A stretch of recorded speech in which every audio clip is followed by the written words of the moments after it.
रामचंद्र भगवान की जय, विष्णु भगवान की जय। हम आपको श्री रामचंद्र की कथा सुना रहे हैं।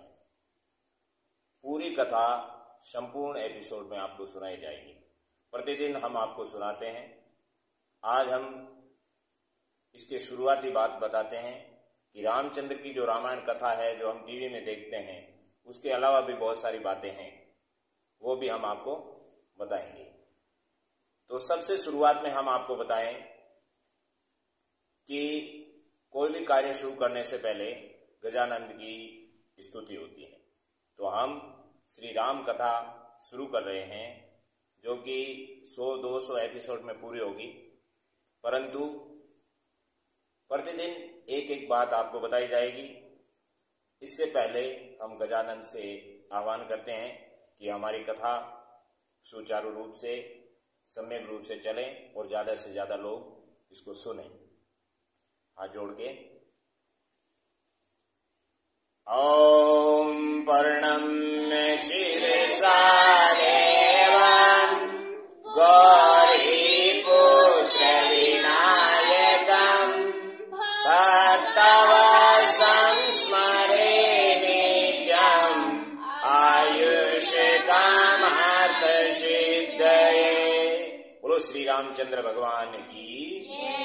देखिए, ये जो अपनी पृथ्वी है, ऐसी की ऐसी 14 पृथ्वी है, 14 भवन है। मुख्य रूप से 3 लोक माने गए हैं और 7 लोक इसी तरह से 14 लोक माने गए हैं। साइंस अभी तक इस विषय में नहीं जानती है। तो ये पृथ्वी 7वें नंबर पे है। इसके नीचे 7 पाताल है और ऊपर 7 आसमान है, वही पृथ्वियां कहलाती है। तो सबसे ऊपर की जो पृथ्वी है वो बैकुंठ लोक है, जहां पर क्षीर सागर के अंदर विष्णु भगवान शेषनाग की सरसैया पर विराजमान हैं और उनके श्री महालक्ष्मी चरण दबाती रहती हैं और श्री महालक्ष्मी सागर की पुत्री हैं और विष्णु से उनका विवाह हुआ।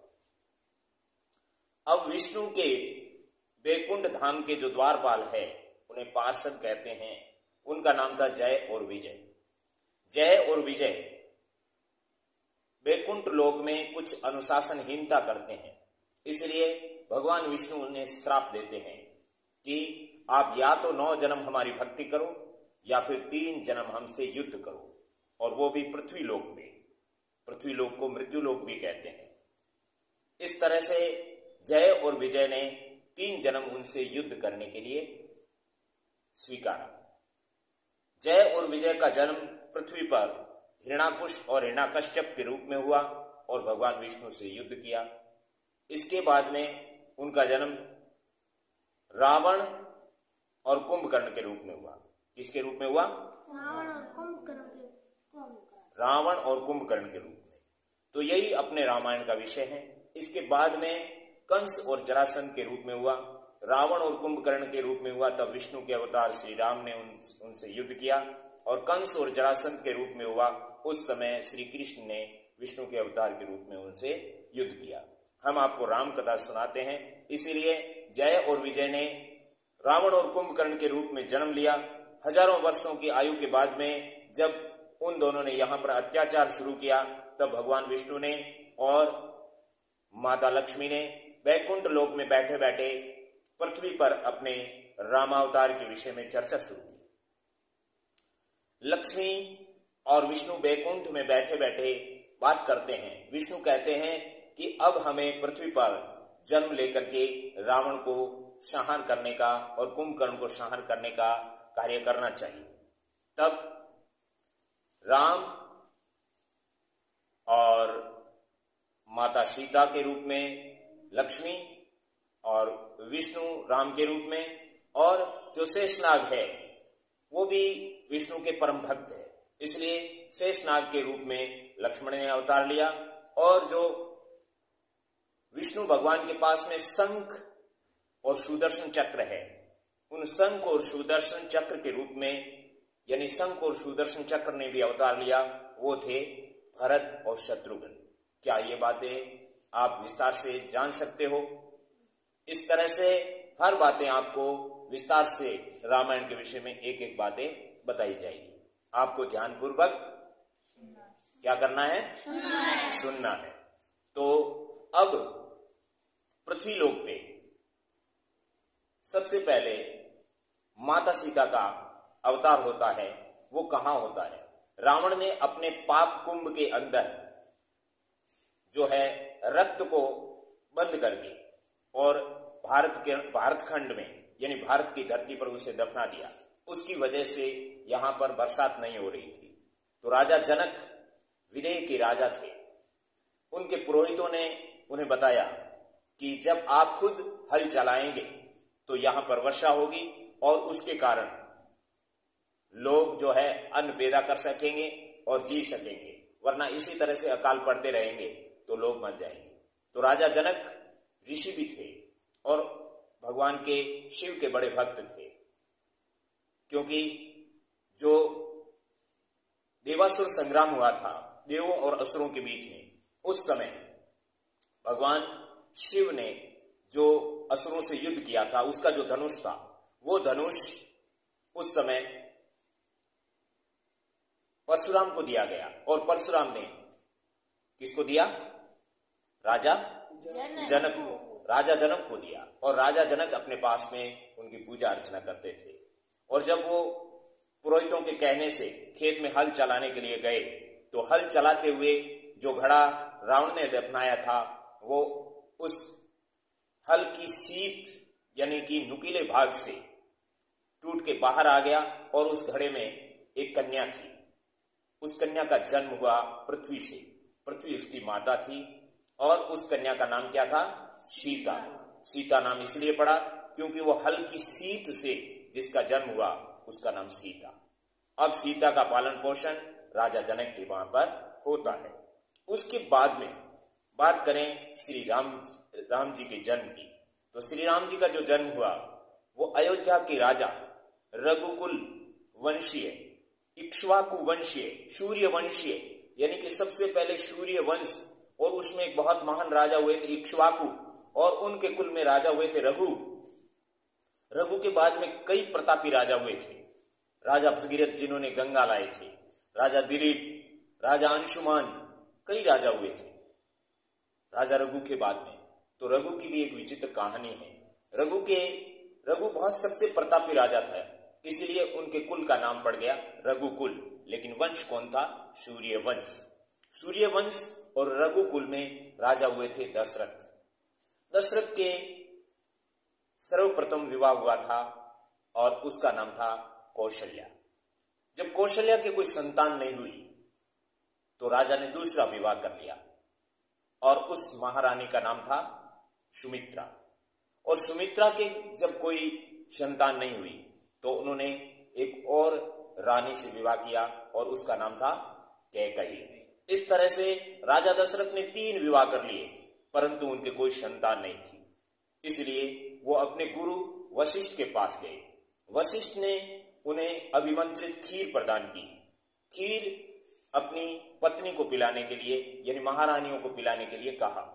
तो जब राजा दशरथ वो खीर ला करके और अपनी पत्नी कौशल्या को देते हैं तो कौशल्या ने आधी सुमित्रा को दे दी और आधी कैकई को दे दी। और उसके बाद में जो सुमित्रा है वो सुमित्रा बच गई। इसलिए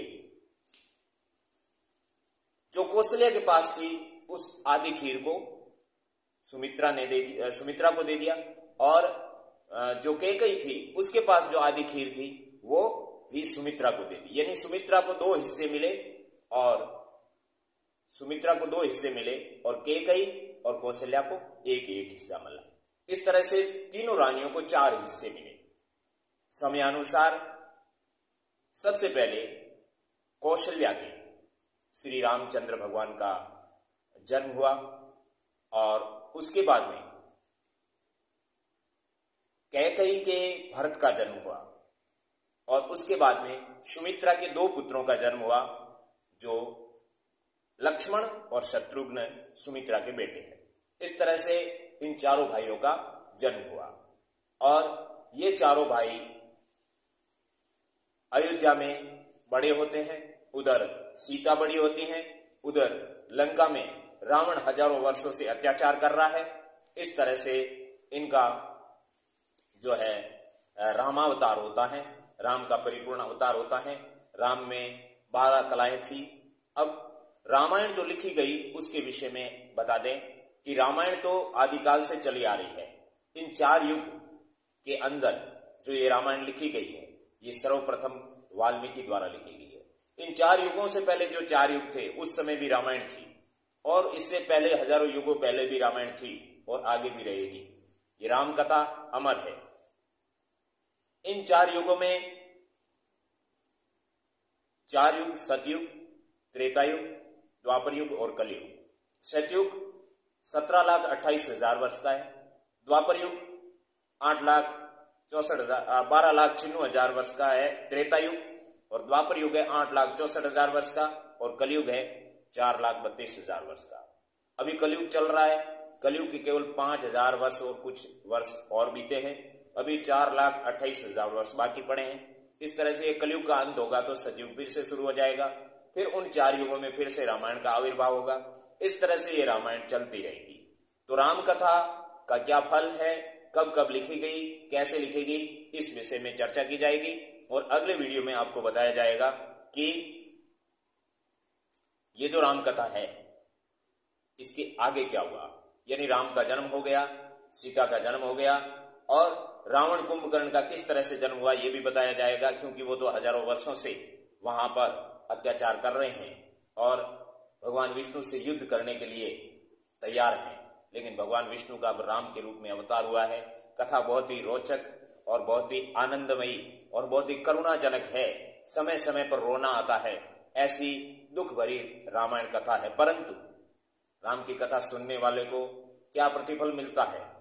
राम की कथा प्रतिदिन घर में होती है, उनके लिए हनुमान जी का साथ स्वतः मिलता है।